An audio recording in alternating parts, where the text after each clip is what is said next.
Welcome to Paintbrush and Ivories, the podcast for artists and curious creatives that connects creativity with heart and soul. I'm Michelle Walker, and I'm here with my creative soul sister, Jennifer Ruth Russell. Hi, Jennifer. Hi, Michelle. So glad to be talking with you today. Welcome, everyone. Hello, everyone. And today's topic is some of the best tools that we use in our craft. And I don't know about you, but two things. One is right now I'm packing up my studio. So I've got my hands on all these different tools that I love and adore, that I use for different things, and they're all going into boxes. But the other thing is I have such stories connected with some of them. And I thought, I know that you do a totally different medium and have a totally different performance expression to me, but it would be kind of fun to find out about what are your beloved tools, Jen, and maybe share some of the stories about mine. So how does that sound? That sounds great. Do you want to go first? I will. And I want to talk about my jewelry making because I happen to have spent a bit of time with my silversmithing and my enameling just recently. So I want to share some of the joys that I've had, and some of the best tools I've got have either been gifted to me from other silversmiths, which I love, or they've been kind of built and put together. So I'm thinking of my favorite tree stump. So if anyone out there is a jeweler or a silversmith, you will know the tree stump, because the tree stump's in the studio to have the steel block or maybe your anvil. And when I did a big cleanup refresh of my studio a year ago, I purloined my husband to help me, and we got a second-hand leather belt from a charity store and drilled holes in the belt, fixed it to the side so I could pop all my hammers that I would be using at the steel block or the anvil. And so it kind of looks gorgeous all in itself. It's got this whole sculptural sense, and it's such a big lump of wood. I mean, the purpose of the tree stump is just to be really stable and to deaden the sound when you're doing a lot of percussion hammering. But it's such a beautiful item in itself. So that was one of the things. And it's a real, excuse my French, bugger to move because it's so damn heavy. It weighs a ton. But that's also its beauty, because it's why it's so solid, is because of its weight. So the tree stump is one of my favorites. And I do have a couple of favorite hammers that go with that. And I realized that I've been jewelry making and silversmithing for 20 years this year. So I have this deep love of hammering metal. And I have a couple of forging hammers that I did some work with a really accomplished, nationally very famous silversmith, David Clayton, for a couple of years. And his work, he taught me how to take bar or rod of metal and turn them into what's called flatware, which is spoons and forks and knives. I had a particular love of making spoons and ladles. So I've got a forging hammer that really does the work, and I adore that hammer. So that's also another one of my favorites. And probably the third one for my jewelry is my kiln. And the thing I love about my kiln was I accidentally bought it. You know, one of those auction systems on the net, and I found this kiln. I was looking for a kiln, and I popped in a bid, and about 2 days later, I discovered I'd bought a kiln.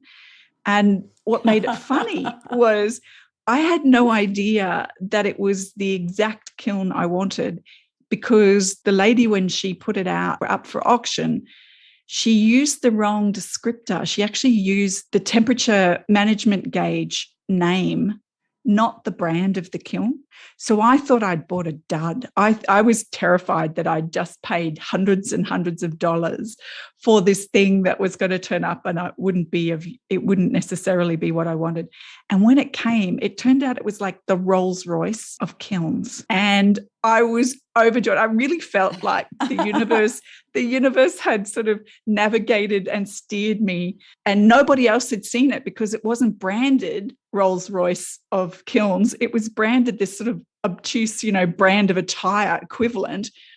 So I was overjoyed. And that kiln and I have done a bit of traveling and a bit of teaching, and it comes with me. It's very portable and it's incredibly reliable. And I feel I feel very connected to it. It's a lovely thing to have that connection with a tool and to know some of it. I'm not saying I know all of its abilities because I haven't really stretched it in lots of different ways, but for what I use it for, I love and adore it because it just is so reliable and it does exactly what I need it to do. Do you have tools like that? I know they're outer object type tools to start the conversation off with, but what about you, Jen? What have you got? My tools are much more simple, I will say, and there are not as many of them. But I will tell you that my love is the piano. Yeah. You know, the piano. I didn't realize this until I was probably my mid-50s. I was at some kind of event and I was playing the piano behind a ceremony or something. And I just had this love come up from all these years of playing the piano. And I just realized how much I love the piano. I adore the piano. So it is one of my main tools. I have to remember not to go to the piano to begin with if I'm writing a certain kind of song, but I love to just go to the piano and play around and just play and play and play. That is one of my, most fun things to do, to just loosen everything up and also to change. It's like a prayer. It changes your vibration. And I got a keyboard, an MX61 Yamaha, who makes this keyboard, and it weighs only 10 pounds and it sounds incredible. And after hauling around heavy keyboards my whole life, I can just pick this up, put it over my head if I want to.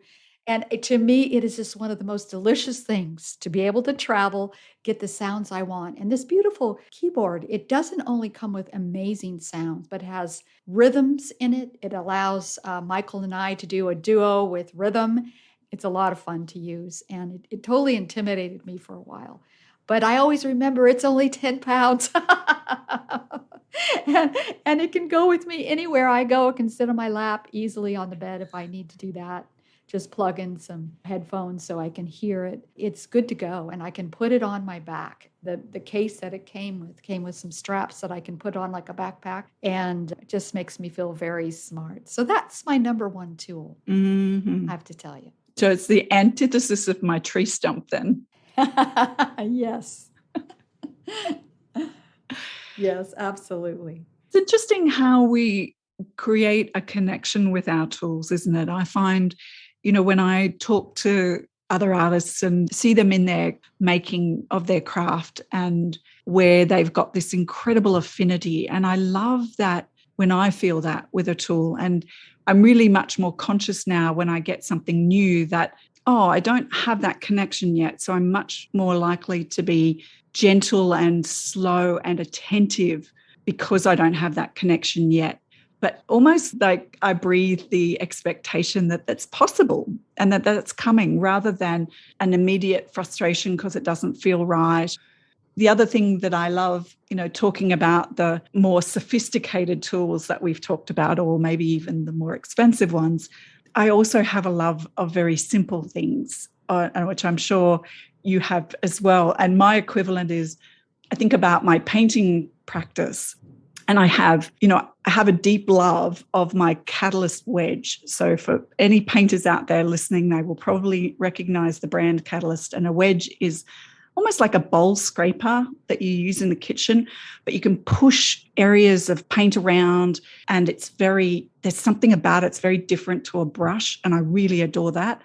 But I also like a stick. I like something that I've just picked up, dipped in my acrylic ink and scratched around. And I think it reminds me of a story of a drawing teacher that I went to quite a while ago now, Chris, and he was delightful and he believed that anything was possible and that if you wanted to, you could grab your work boot and dip that in the inkwell and scratch that around. And that was also drawing, this mark making.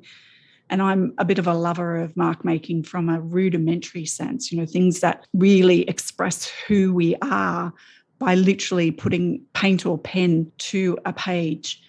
So there's that gorgeous spectrum, the sort of affinity that we get with tools over time, but also that we can have really sophisticated, highly developed ones, but we can have really rudimentary ones, and they can both be, in that breadth of spectrum, there's really a whole lot of possibilities. So my painting, I have a whole set of other tools which I have grown to enjoy. And one of the things that crosses over for me is a sketchbook. And I take a lot of notes in both of my art practices. I draw ideas. I record the things that I use. So, for example, if I'm putting together some enameling pieces, I'll keep a record of all the colors that I use for certain pieces so that I don't forget. Chances are I won't forget, but it's become a habit because now that I'm recording my palette for my painting practice, it's just sort of crossed over. So I run several sketchbooks, and I think my sketchbooks are another really important tool for me to be able to harvest what I'm learning, capture what I'm doing. Do you have an equivalent of a sketchbook notebook? I do. Yeah. I do. And, talk about simple and meaningful. When I have an idea for melody, let's say just a short, I am the cosmic diamond violet flame. If I get that little motif, I go to this book and I make sure that I notate it down. Then I go to the piano. And this book was given to me by a dear friend. Her name is Susan J. Paul, and she has actually shuffled off the mortal coil and has been on the other side since 2014. She was a prolific songwriter, an artist. She was like you and I combined. So, a most creative soul. And she gave me this book with just a really very tasty notation in the front. And I love this book, and I've only used half of the book because I wait to go to that book until I really have a solid idea. And then I have another beautiful hand-bound book that I use for my lyrics. And that book is made out of hand-formed paper. And Susan used to do this a lot. She used to make her own paper. So this paper is so absorbent that I have to be careful what I use. I can even see pencil. I use pencil a lot. Number 2 pencil is my go-to tool. But I love to just keep my lyrics in one place, my notation in one place. And of course, they come together if the song needs that. But those 2 books are just precious for me. Of course, I'm going to talk a little bit about lyrics because lyrics, as lyrics come, my 2 tools for lyrics, and that this is only if I get stuck, because a lot of songs that I write do not need to rhyme, but sometimes they do. And so I have a wonderful old rhyming dictionary I love to just get a dictionary, a rhyming dictionary out too. And of course, you can get apps for them now, but I like old ones you can feel and look it up because they have like 3-syllable words all the way to 4-syllable words, or you could just start with 1 syllable. Right? And then you can see all these words that are really true rhymes. If you do any lyrics for Broadway, they have to be a true rhyme, like low and glow. It has to be a true rhyme. It can't be low and I think so. It can't be, no, those are actually real rhymes, but a not a real rhyme is something that kind of sounds like. Got it. So you can get away with it, right, if you're doing pop songs. But it's so much fun to go to the rhyming dictionary and just go down and get, it stimulates ideas. And also, Thesaurus is a beautiful resource for the meaning of words. So, words, if you really get into words, you start fine-tuning, going down to what could I use here? Because in songwriting, you want to bring the seed of the idea. You don't have a lot of space to say, well, this is what it really means, right? You want to know what it means and put that in as a really, it's like power piece of a puzzle. So the Thesaurus is just a beautiful tool that I love. And it's wonderful to just look up words and how many different words came and how many words were used to get there. And I mean, it's just, if you're a wordsmith, it's wonderful. So those are all the books. The books. And of course, there's online programs to notate music. If you're getting to that place where you need to notate music for others to use, for others to sing that song or use that song, or if you're going to play with a band, you need to take a chart with you to hand them and say, this is what I want. And you need to know what you're doing, because if you don't, then rehearsal's going to last for 2 hours. And usually you only have 10 or 15 minutes to get it together. That's so interesting. I never knew there was such a thing as a rhyming dictionary. How interesting. And I also use the Thesaurus, love that word, the Thesaurus, for when I'm thinking about titles. So I have a list on my iPad, and just every now and then I'll get a phrase that really anchors into me for something that I really enjoy, that I resonate with, that I feel really kind of is in style with my work. And I'm thinking specifically of painting titles, but I've started titling and naming my jewelry range so that I can say, this is one of my daydreamer earrings that you've just bought, and you've got the ultramarine blue ones. So I'm finding it really very useful to, one, keep a list of painting titles that resonate with me, and at times to go delving into the Thesaurus to find phrases and words that really I do feel express what I'm trying to express. So it's sort of in line with my intention. I love that. While I'm thinking about tools, it reminds me of one of the internal tools that I use, which is all around the power of intentions and being really aware and conscious and much more interested in exploring what sits behind the work that I'm doing, because that leads to and informs lots of things, including painting titles, including perhaps what sort of new ways and new directions I want to explore. So that's a really powerful internal tool that I've been using much more in the last few months. And I know we've talked about it before on the podcast. And that's something that you and I share, isn't it? That real consciousness and awareness about our intentions as one of the tools behind our craft. Yes. The main tool that is always behind everything that I do is songs that open the heart. So the song coming through, one of my first teachers in songwriting, Jack Smalley, he would say, the best melodies are ones that you hear in your head, right? They're not ones that you go and you try to riff around on the keyboard and say, oh, that's kind of cool. But it's really something that you can sing in your head. And that's why many times I will just wait to get the idea before I go to the piano to try to craft it to the next step. And if it opens my heart, I know it's going to open everybody else's heart. If it touches me, it's going to touch other people's heart. Yeah. And then when I get to a certain place in a song, when I feel like I've owned it, and this is an important part for me, it's a tool that I finally learned because I used to go and share it too soon and not be strong in the song. But if I have owned it and it's my song and I feel that click in my heart, then I go and share it with Michael, who's also my producer and also my partner in life. And I get to get a feedback from him or feedback from somebody else. But I think that's an important part too. Is this relevant? Is this relatable? Can you hear me? And there's some songs that he hasn't been able to hear at all. And yet they become some of my most popular songs, like the Ho'oponopono prayer chant. And I have learned not to always listen to him. Yeah. Yeah. Yes, and you don't absolutely. go to your keyboard straight away. Is that right? You feel like it comes through mentally. You've got it in you before you start to play with the keyboard.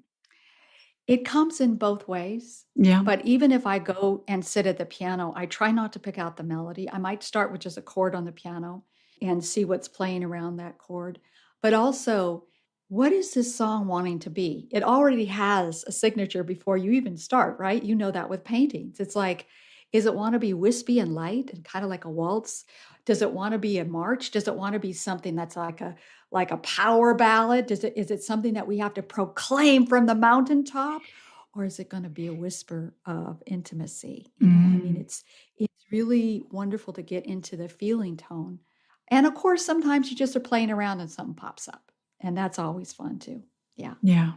Yeah. The internal process and allowing it to have its own space rather than trying to chase it down. I love the idea. I've always recognized this sort of wisdom of Michelangelo, who said, that David was there in the block of marble. My job was just to remove the bits that weren't that beautiful statue.